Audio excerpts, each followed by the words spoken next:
Olá!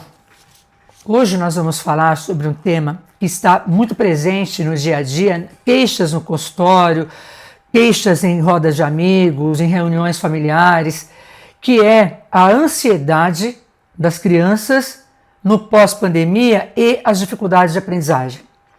É importante a gente pensar que nossas crianças pararam de frequentar a escola em um determinado ano, falava-se série antigamente, né? Mas um ano, parou no 4º ano, 6º ano, 7º ano, com uma determinada idade.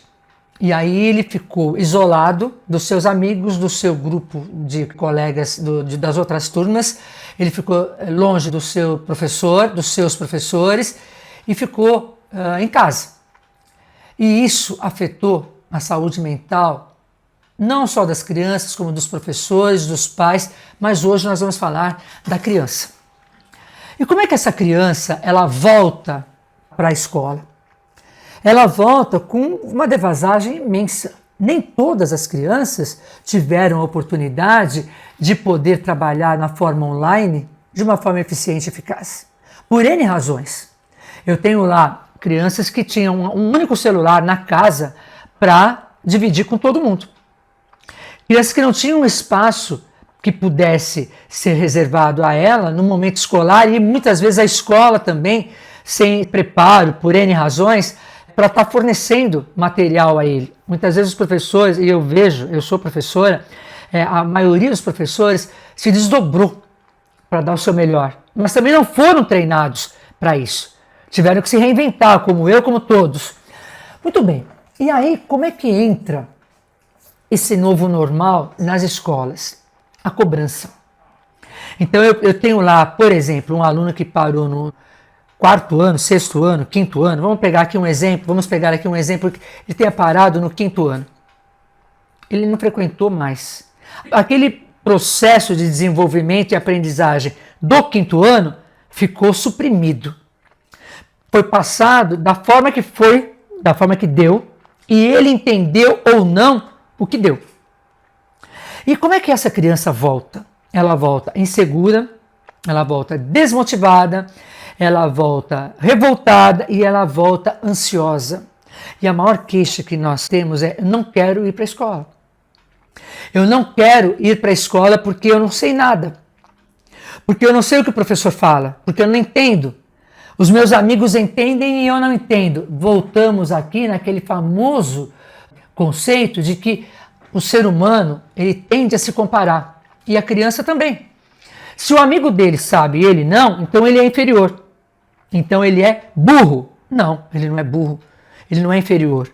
Ele deve ser respeitado na sua subjetividade, na sua individualidade, na forma que ele ficou esse período em isolamento social. O que ele pôde abstrair ou não deve ser levado em consideração. Então, nós vemos muitas vezes os pais desesperados, né? E como meu filho não está indo para a escola, é porque ele acha que não vai aprender nada, o que eu faço? Ele está com crise de ansiedade, ele não quer sair do quarto, ele quer ficar no celular. Por quê? Porque a tendência do ser humano é fugir de tudo aquilo que me dá dor. Tudo aquilo que me traz prazer, a minha tendência é fugir. E os pequenos também.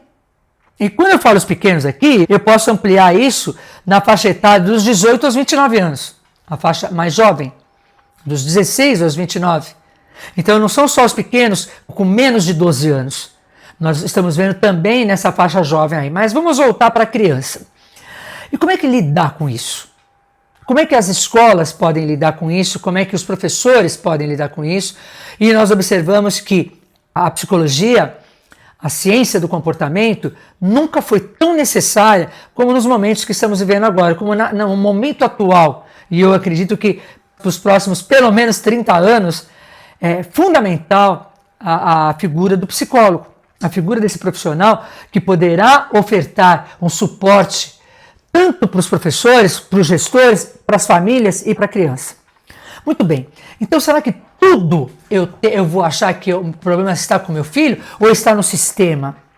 Será que essa escola ela está preparada para receber esse aluno nesse novo normal? Respeitando a diferença, será que o currículo vai ser adaptado? Aí muitos pais podem pensar, né, e muitos professores, mas eu tenho que cumprir o programa.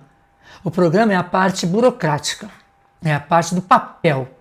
O papel aceita tudo. Agora, como eu vou passar esse conteúdo para o meu aluno, como o meu aluno vai receber isso, se ele não tiver uma base, uma estrutura anterior, não vai adiantar nada. Eu me contar que eu contei com todos os aparatos da escola e cumpri o programa. Ok, você cumpriu o programa, a parte burocrática, mas qual foi a aprendizagem do seu aluno? E a aprendizagem significa, ela só acontece quando há mudança de comportamento. Se não houve mudança de comportamento para a aprendizagem, houve um outro tipo de mudança, que é a ansiedade, desmotivação e agressividade.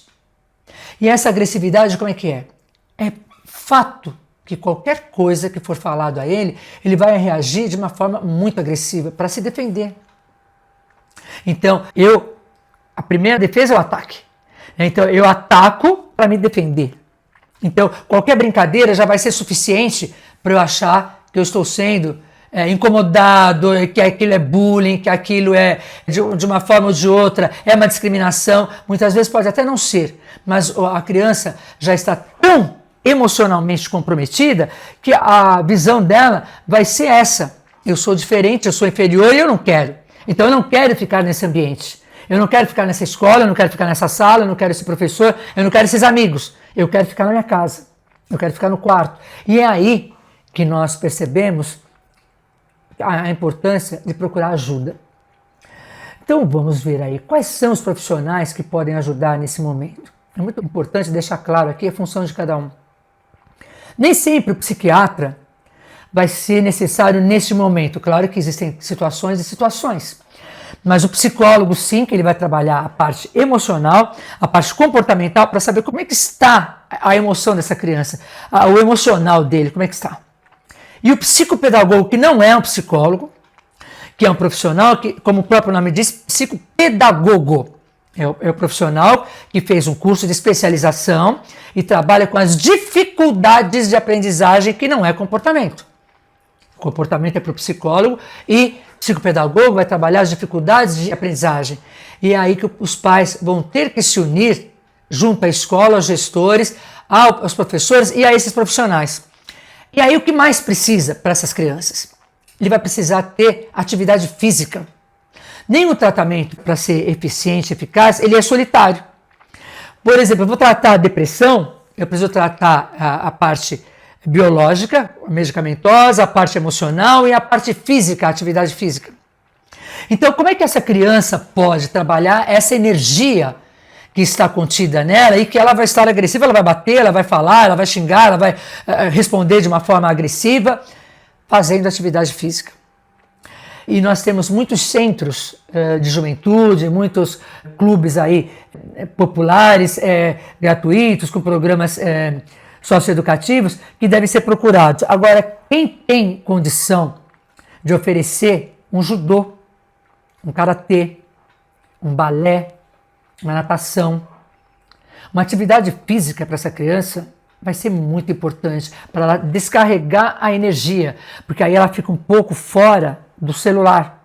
O celular, ele traz uma ansiedade, ele desencadeia um processo de ansiedade muito mais presente na criança, porque ela chega uma hora que ela não quer sair mais de lá, ela quer ficar diretamente sentada no quarto dela, na sala dela, com o celular. Então ela vai tirando a parte social dela, e isso aumenta o quê? A ansiedade, aumenta a agressividade e aumenta a solidão. Então quando ela vai para a escola, ela não se vê mais naquele ambiente com outras crianças, com 30, 35, 25, 40 crianças. Ela não se vê. Ela não consegue conviver com as diferenças, porque ela está ficando cada vez mais isolada. Aí sim, é possível, se não for tratado, desenvolver outros problemas, né? A depressão infantil, depressão juvenil, outros pontos aí, que não é o caso se você for buscar ajuda antes. Então, como é que a gente vai fazer para falar com o professor? O pai vai ser chamado lá para ouvir tudo que ele já imagina.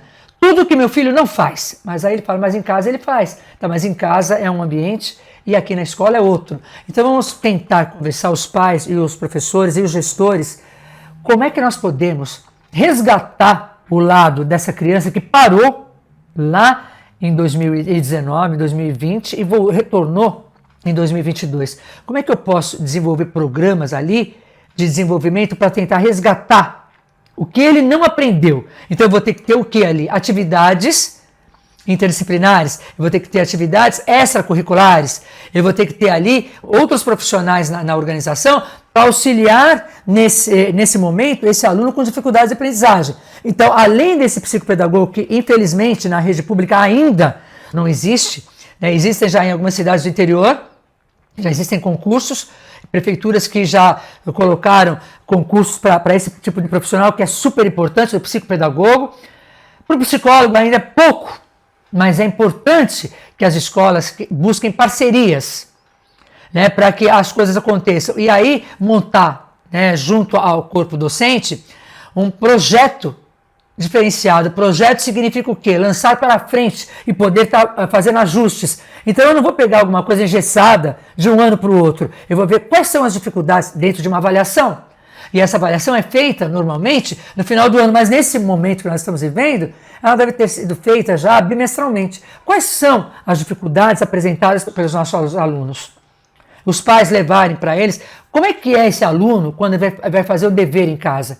Quais são as dificuldades que ele tem? Muitas vezes os pais não conseguem estudar com eles, apresentar um conhecimento muito amplo em determinados assuntos, porque o ensino mudou muito. Né? E às vezes os pais também não têm esse tempo.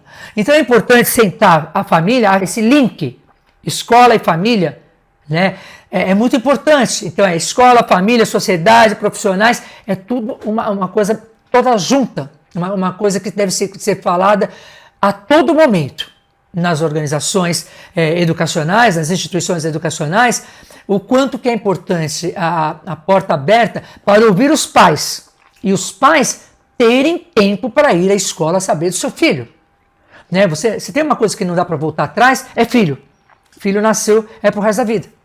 Os pais se separaram, mas os filhos são para sempre. Né? Deu certo até ali cada um vai para o seu canto, e o filho não. O filho ele permanece, filho do pai e filho da mãe. Guarda compartilhada, enfim. Então, os dois são responsáveis. E a responsabilidade nesse momento não deve ser de um ou de outro, mas de ambos. Porque isso também vai mexer com o emocional dessa criança. Então, as queixas que nós temos recebido, elas versam muito sobre essa questão da dificuldade de aprendizagem e a desmotivação para ir à escola. Eu não quero ir para a escola. Veja, nós não estamos falando aqui do homeschooling nesse momento.